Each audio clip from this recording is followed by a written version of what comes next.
আজকে করব মিষ্টির পায়েস। তার জন্য লাগছে দুধ,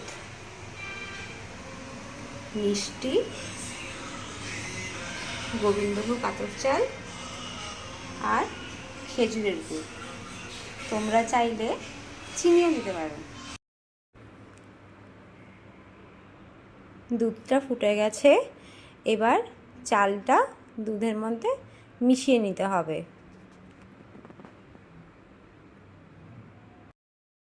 চালটা সিদ্ধ হয়ে গেলে এর মধ্যে মিষ্টিটা দিয়ে দেব।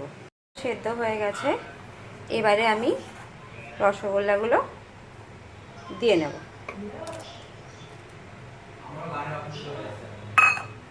এটা টেস্ট করার জন্য দুধ আর গুড় মিশিয়ে রেখেছিলাম, জানি ফাটবে না, তাও মিশিয়ে রেখেছিলাম, যদি ফেটে যায় তো ওটা মিশিয়ে দেব।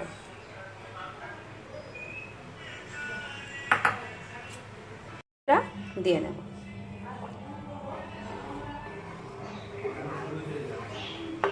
তোমরা চিনি দিয়েও করতে পারো, ভালো লাগবে। দেখো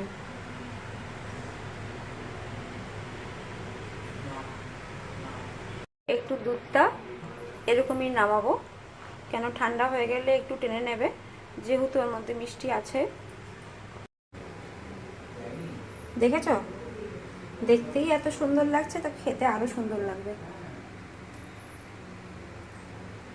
তোমরা এটা বাড়িতে করে আমায় জানিও কেমন লাগলো।